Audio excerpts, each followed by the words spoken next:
了早期客家人远赴日本生活真的不容易，为了要联络感情，1963年几位客家同乡组织了东京客家会。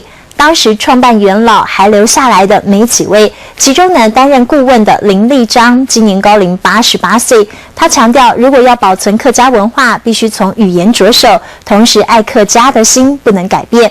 客家人在日本，今天感动时刻，我们继续跟着镜头感受。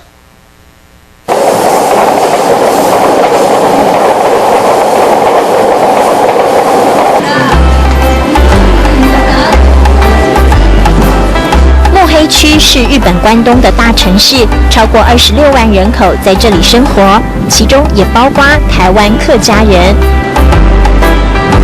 放眼望去，一整排商店街的会长是台湾人，出生在新竹竹北的林立章。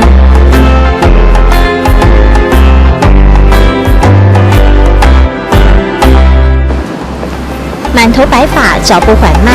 林立章高龄88了，年轻就来日本生活。1963年，林立章和几位客家同乡创立东京客家会，当時他擔任理事。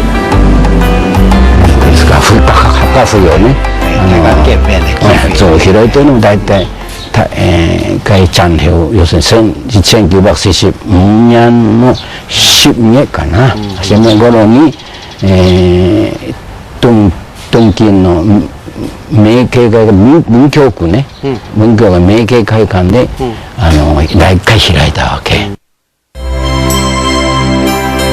拿出当年的黑白大合照，东京客家会凝聚海外客家人的心。1970年改为日本重振总会，只是林立章感慨，老一辈的走了，年轻的一代不晓得能不能继续传承。考え方が2つあるんだよね。要するに戦前日本に来られた方、日本にね来た方ね、それから戦後来た方がね、それぞれ考え方があると思うんですが、やはり愛国愛郷とかいう気持ちはこれはみんな同じだからね。关心客家，林立章持续担任重振会的顾问。平常他喜欢打太极拳。小公园是林立章修身养性的场所，这是他在日本的生活。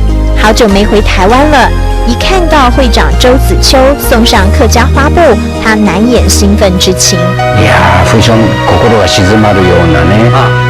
いやー、これは家宝だね。家宝にしたい。他把客家花布作为传家宝，就像他爱客家的精神永远流传。客家的种子，林立章栽种呵护，近半世纪的等待，终于以太极柔美的姿态开枝散叶。一块花布悸动游子的心，也见证感动时刻。